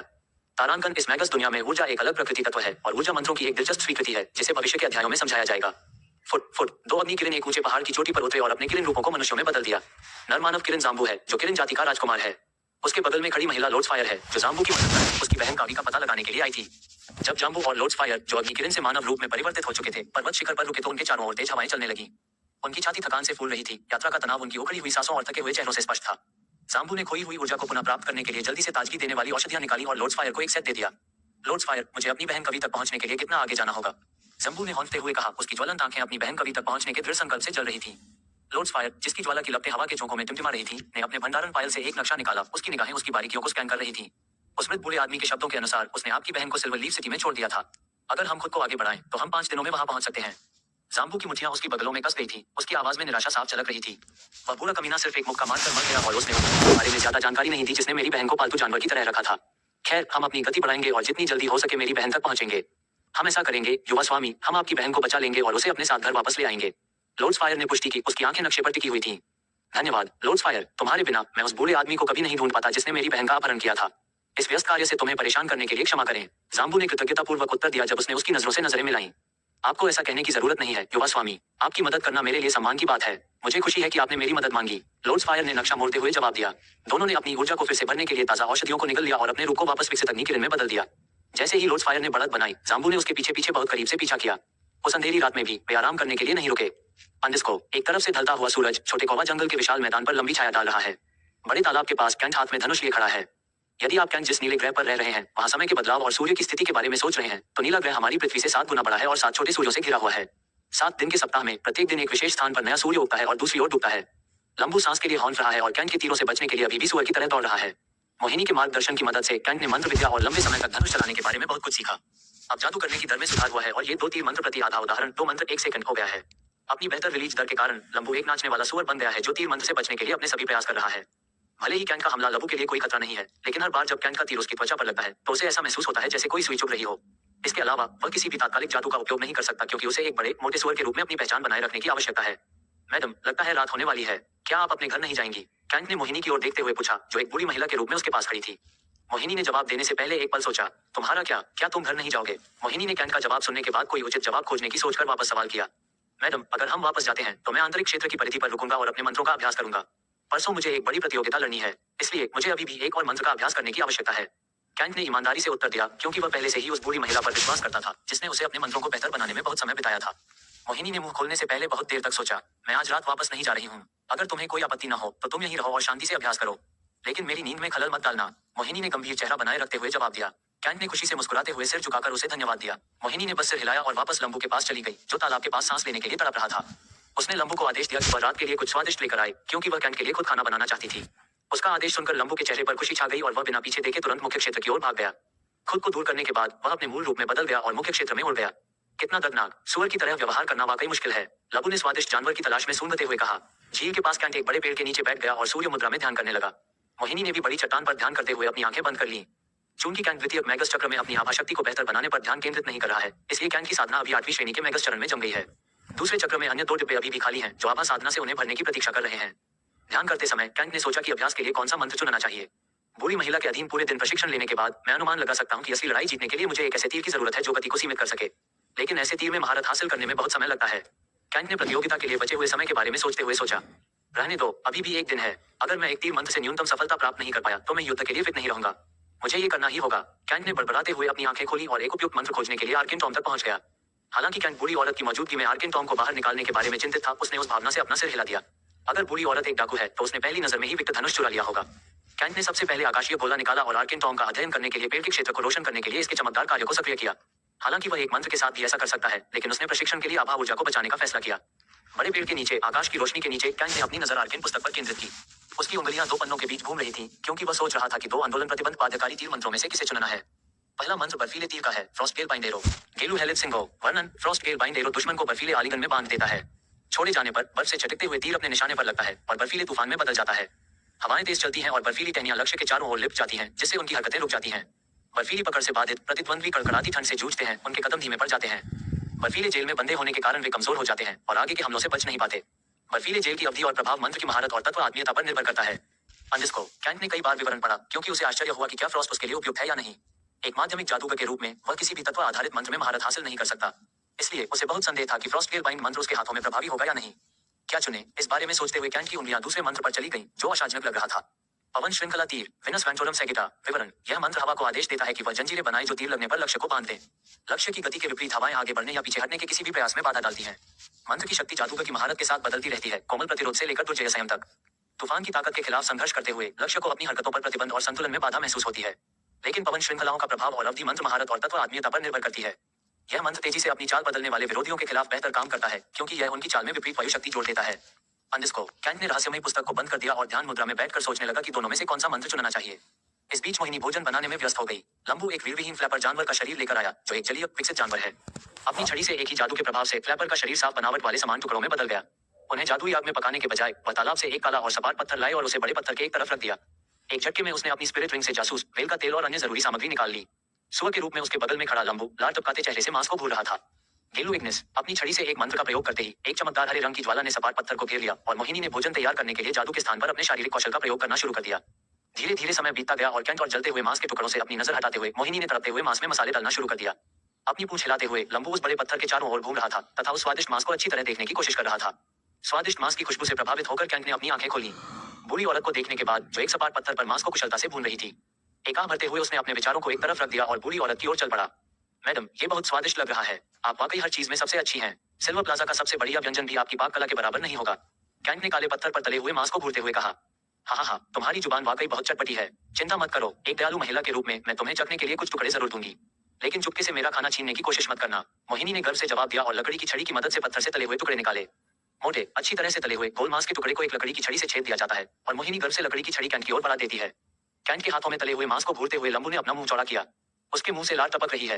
वह अपने हिस्से की शिकायत करते हुए असामान्य आवाज निकाल रहा है। मोहिनी ने पूंछ वाला टुकड़ा उठाया और उसे लंबू की ओर फेंका, जिसने अनिच्छुक दृष्टि से उसे उठा लिया। युवक, तुम बहुत दिनों से किसी बात पर विचार कर रहे हो। मुझे इसके बारे में बताओ। एक बुजुर्ग के रूप में मैं तुम्हें बेहतर रास्ता दिखा सकती हूँ। मोहिनी ने कैंट को दूसरा टुकड़ा देते हुए पूछा। उपहार पाकर प्रसन्न होकर कैंट ने जल्दी से उसके प्रश्न का उत्तर दिया। मैडम, मेरे पास टूर्नामेंट से पहले केवल एक नया मंत्र सीखने का समय है। मैं एक ऐसा मंत्र सीखना चाहता हूँ जो गति प्रतिबंधक हो, और इसके लिए मुझे 2 मंत्र सीखने हैं। एक बर्फ पर आधारित है और दूसरा हवा पर आधारित है। चूंकि मेरे पास सीमित समय है, इसलिए मैं सोच रहा हूँ कि इन दोनों में से किसे चुनूं। कैंट ने तले हुए मांस को चबाते हुए कहा। मोहिनी ने उसके सवाल पर मुस्कुराकर जवाब देने से पहले एक और मीट स्टिक आगे बढ़ा दी। बर्फ तत्व यिन चरित्र से संबंधित है और यह एक रक्षात्मक तत्व है, जबकि हवा तटस्थ चरित्र से संबंधित है और एक संवर्धक तत्व है जिसका उपयोग रक्षा और आक्रमण दोनों में किया जा सकता है। तो फिलहाल हवा पर आधारित मंत्र का इस्तेमाल करें और पहले छोटे जानवरों पर इसका अभ्यास करें ताकि उन्हें फंसा सकें। अगर आप वाकई जल्दी से इसमें महारत हासिल करना चाहते हैं तो इसे तालाब में सतह पर मौजूद मिट्टी की ईल पर आजमाएं। उन्हें रोकना बहुत मुश्किल है। मोहिनी ने जवाब देते हुए एक और मीट स्टिक आगे बढ़ा दी। लंबू गुस्से से ये दृश्य देख रहा है। अपनी कड़ी मेहनत के लिए उसे सिर्फ एक पूंछ का टुकड़ा मिला है, जबकि कैंट एक के बाद एक लगातार खा रहा है। इसके अलावा तालाब में एक छोटी सी मछली है जिसमें बहुत ताकत है। अगर वह मिल जाए तो उसके साथ अभ्यास करें। अगर आप उसे रोकेंगे तो आप बहुत आगे बढ़ सकते हैं। मोहिनी ने अपने पैरों के पास मोटे सुअर पर नजर घुमाते हुए कहा। लंबू को उसकी बातों का मतलब समझ में आ गया। अब मुझे एक मछली बनना होगा। लंबू ने जोर से ओइन की आवाज निकालते हुए कहा। मोहिनी, जो अपने हिस्से का मांस खा रही थी, ने अचानक अपना पैर उठाया और लंबू की पीठ पर लात मार दी। ओइंग ओइंग ओ ई कब, मुझे माफ कर दो गुरु, मैं फिर कभी गाली नहीं दूंगा। कृपया मुझे छोड़ दो, मैं आपके लिए एक शापित मेढक बन जाऊंगा। कृपया मुझे छोड़ दो। लंबू गिड़गिड़ाते हुए चिल्लाया, जिसे केवल मोहिनी ही समझ सकी, जबकि कैंट ने केवल ओइंग की आवाज सुनी। भोजन समाप्त करने के बाद कैंट ने बूढ़ी महिला को बार बार धन्यवाद दिया और अपने नए मंत्र का अभ्यास करने के लिए तालाब के पास चला गया। देर सुबह छोटे कौवा जंगल के अंदर। मोहिनी ने आलस से अपनी आंखें खोली और कैंट को देखा, जो तालाब के सामने ध्यान मुद्रा में बैठा था। वह जल्दी से उठकर उसे करीब से देखने लगी, क्योंकि उसे लगा कि कैंट की मुद्रा में कुछ गड़बड़ है। क्या वह बेहोश है? मोहिनी ने कैंट की शारीरिक स्थिति को देखते हुए बुदबुदाया। कैंट भले ही ध्यान की मुद्रा में बैठा था, लेकिन उसकी सांसें बहुत धीमी थीं और उसके शरीर का मेटाबॉलिज्म इस समय बहुत कमजोर था। मालिक, आप आखिरकार जाग गए। शिलाखंड के पास सुअर के रूप में आराम कर रहे लंबू ने दर्द से भरे चेहरे से कहा। युवा मालिक के साथ क्या हुआ? मोहिनी ने कैंट की वर्तमान स्थिति के संभावित कारणों के बारे में सोचते हुए पूछा। मुझे नहीं पता। उसने पूरी रात मछली और मुझ पर गति प्रतिबंधक तीर मंत्र का अभ्यास किया। अचानक उसने अपना अभ्यास बंद कर दिया और लंबे समय तक पानी में हो रही हलचल को देखता रहा। मैं गहरे पानी में तैरता रहा, इस चिंता में कि उसे मेरे परिवर्तन में कोई गलती मिल गई होगी। जब तक मैं ऊपर आया, वह वैसे ही बैठा रहा। लंबू ने आंखें मटकाते हुए दर्द भरी कराह के साथ खड़े होने से पहले कहा। पूरी रात पानी में तेजी से चलने के कारण लंबू का शरीर दर्द से तड़प रहा है। लंबू का जवाब सुनने के बाद मोहिनी ने कैंट को ध्यान से देखा और जांच की कि कहीं उसे कोई अंदरूनी चोट तो नहीं लगी है। लेकिन कैंट की हालत ठीक लग रही थी, सिवाय उसकी अजीबोगरीब हालत के। लंबू को भी कैंट में कुछ गड़बड़ लगी और वह उसे करीब से देखने के लिए मोहिनी के साथ आगे बढ़ा। मैडम, क्या युवा गुरु समाधि अवस्था का अनुभव कर रहे हैं? लंबू, जो स्थिति को देखने के लिए जाग गया था, ने मोहिनी से पूछा, क्योंकि वह कैंट को नजदीक से देख रही थी। नहीं, ये समाधि नहीं है। वह अभी भी सांस ले रहा है और उसके शरीर का चयापचय अभी भी धीमी गति से काम कर रहा है। ऐसा लगता है कि वह जागृति का अनुभव कर रहा है। मोहिनी ने कैंट से अपनी नजर हटाए बिना जवाब दिया। जागृति? लंबू ने बड़ी बड़ी आंखें खोलकर बुदबुदाया। जागृति, तार्किक बोध। लेकिन मैडम, युवा गुरु ने किसी भी मंत्र में 100% दक्षता हासिल नहीं की। वह जागृति का अनुभव कैसे कर सकता है? लंबू ने भ्रमित दृष्टि से पूछा। मैं कैसे जान सकती हूँ? अगर कोई व्यक्ति किसी मंत्र में 100% दक्षता प्राप्त कर भी ले, तो भी यह गारंटी नहीं है कि उसे जागृति का अनुभव होगा। इसलिए हम बस इंतजार करते हैं और देखते हैं कि क्या होता है। मोहिनी ने जवाब दिया और बड़े पत्थर की ओर वापस चली गई। अवचेतन अंतरिक्ष के अंदर कैंट के विचार तीव्र गति से चल रहे थे। वह हवा की गति की छवि को भूल रहा था। हवा की जंजीर तीर मंत्र उसके सामने बार बार चलता रहा। उन्होंने पवन श्रृंखला निर्माण और उसके प्रभाव में कई बदलाव देखे। अब तक पवन श्रृंखला तीर मंत्र उनके सामने 10,000 से अधिक बार खेला गया था। कैंट के विचार अभी भी उन दो मुख्य शक्तियों पर टिके हुए थे जो पवन श्रृंखलाओं का मार्गदर्शन कर रही थी। जबकि कैंट पवन श्रृंखलाओं की दुनिया में डूबा हुआ था, स्काई परिवार के जादूगर स्कूल में हंगामा मच गया। पूरे परिसर में एक जादुई पर्चा घूम रहा है तथा स्कूल फोरम पर इसके बारे में 10 से अधिक नई पोस्ट बनाई गई हैं। जादुई विज्ञापन का शीर्षक है, मोटे राजा ने कैंट को चुना। भूमिका 1:2 है। 1:2 रोल आउट का मतलब है कि अगर कैंट हार जाता है तो फैटी को दोगुना भुगतान करना होगा। कैंट फैटी की डिफॉल्ट विजेता पसंद है। अन्य जुआरी कैंट के खिलाफ दांव लगा सकते हैं, लेकिन उन्हें फैटी के साथ दांव लगाना होगा। ब्लैकी ने जानबूझकर 10 गोल्ड खर्च करके एक मैजिक फ्लायर खरीदा और आगामी टूर्नामेंट के लिए जुए के चयन के बारे में समाचार प्रसारित किया। उसने जानबूझकर फैटी बेन के चयन को सबसे ऊपर हाईलाइट किया और नीचे उसने अन्य लोगों के चयन का उल्लेख किया। आकाश परिवार के बड़े भोजन कक्ष के अंदर पॉल एक लकड़ी की मेज पर खड़ा हुआ और सभी शिष्यों को संबोधित करना शुरू कर दिया। सभी को नमस्कार। जैसा कि आप सभी जानते हैं, फैटी किंग ने इस बार कैंट को चुना है और रोल आउट 1:2 है। यह आपके लिए अपनी बचत को दोगुना करने का एक सुनहरा अवसर है। इसलिए कृपया सभी जमा किए गए पैसे निकाल लें। यदि संभव हो तो ऋण लें और पहले गेम पर ही दांव लगाएं। चूंकि कैंट युवा मास्टर अरुल के खिलाफ पहले राउंड से आगे नहीं बढ़ सकता, इसलिए मेरा सुझाव है कि आप अपने जीवन के एकमात्र अवसर का उपयोग अपने सिक्कों को दोगुना करने के लिए करें। पॉलुस ने मुस्कुराते हुए अपना भाषण समाप्त किया और शिष्यों ने उत्साहपूर्वक तालियां बजाना और जय जयकार करना शुरू कर दिया। युवा मास्टर पॉल, हमने सुना है कि आपने रेड फॉक्स के साथ साझेदारी की है। क्या ये सच है? पॉल के एक अनुचर ने, जो पहले से ही वहां मौजूद था, ऊंची आवाज में पूछा, जिससे सबका ध्यान उसकी ओर चला गया। पॉल ने गर्व से कहा, हाँ, मैंने रेड फॉक्स के साथ साझेदारी की है और हमने मिया स्नो को अपना उम्मीदवार चुना है। आपकी जानकारी के लिए, हमने 500 से अधिक सोने के सिक्के एकत्र किए हैं। इसलिए कृपया अपना समर्थन दिखाएं और बड़ी राशि जीतने के लिए सक्रिय रूप से भाग लें। वाह! जब उन्होंने 500 ठंडे सिक्कों की आवाज सुनी तो जोरदार शोर मच गया, जो कई शिष्यों के पारिवारिक धन से कई गुना अधिक है। Paul, Paul, Paul! जैसे ही अनुचरों ने पॉल का नाम चिल्लाना शुरू किया, उत्साहित शिष्य भी उनके साथ शामिल हो गए। इस बीच फैटी बेन, जिसने अपने अनुचरों के माध्यम से यह समाचार प्राप्त किया था, ने 1:2 वेतन रोल को खारिज नहीं किया, न ही उन शिष्यों की निंदा की जो स्कूल फोरम में नकारात्मक पोस्ट कर रहे थे। रहने दो, यह मेरी आखिरी बाजी है। 8वीं बात, जीत या हार भाग्य को फैसला करने दो। फैटी ने जुए के सिंडिकेट द्वारा टूर्नामेंट के लिए भेजे गए नए लेबल के टिकटों की गिनती करते हुए कहा। प्रत्येक टिकट पर एक सुनहरा चूहा छपा हुआ है और वे अलग अलग रंगों में आए हैं। फैटी एरिना के प्रवेश द्वार पर स्थापित स्टॉल के लिए सब कुछ तैयार कर रहा है, क्योंकि उसे पहले से ही स्काई परिवार के स्कूल से अनुमति मिल गई है। रेड फॉक्स, ब्लैकी और व्हाइटी ने एरिना के प्रवेश द्वार से पहले ही अपने स्टॉल तैयार कर लिए थे। फैटी बेन को उजागर करने के लिए उन्होंने फैटी के लिए प्रवेश द्वार के पास सबसे अच्छी जगह रखी। दूसरी तरफ स्कूल के मैदान के पीछे स्थित स्काई परिवार की संपत्ति ने एक भव्य प्रवेश द्वार तैयार किया था, जो शरद ऋतु पवन संप्रदाय के सम्मानित बुजुर्ग की प्रतीक्षा कर रहा था। कुलपति और थिया सहित सभी बुजुर्ग संपत्ति के प्रवेश द्वार के सामने खड़े थे और कुलपति और उनका परिवार सामने खड़ा था। संगीतकारों का एक दल अपनी अपनी छड़ियों के साथ आदरणीय बुजुर्ग के आगमन की घोषणा करने के लिए तैयार हो गया। छोटे कौवा जंगल, मैडम, शाम होने को है। युवा मास्टर अभी भी बिना किसी हरकत के वहीं बैठा है। क्यों ना हम उसे जगा दें? लंबू ने चिंतित स्वर में पूछा। नहीं, हम ऐसा नहीं कर सकते। अगर हम ऐसा करेंगे तो वह घायल हो सकता है। मोहिनी ने कैंट की हालत के बारे में सोचते हुए जवाब दिया। लेकिन युवा मास्टर ने कल की प्रतियोगिता के लिए कड़ी मेहनत की है। अगर वह कल सुबह तक नहीं उठे तो क्या होगा? लंबू ने फिर पूछा। जागृति जैसी चीजें जीवन में एक बार ही होती हैं। हमें किसी भी कीमत पर युवा स्वामी को परेशान नहीं करना चाहिए। ऐसा लगता है वो जल्दी नहीं जागने वाला है और बेहतर होगा कि आप उसका ख्याल रखें। मोहिनी ने अपनी ज्वेल बहनों से कोई खबर जानने के लिए अपना कांच का गोला निकालते हुए कहा। अनिस्को, जैसे जैसे सूरज क्षितिज पर डूबता गया, स्काई परिवार की संपत्ति सुनहरे रंग में रंग गई। एकत्रित भीड़ के बीच चमक पहुंच गई। पेट्रियार्क डिसेंडर्स का आंगन के शीर्ष पर खड़े थे। उनकी बेटी लियोना उनके बगल में थी और स्काई परिवार के स्कूल के संकाय सदस्यों के साथ धीमी आवाज में बातचीत कर रहे थे।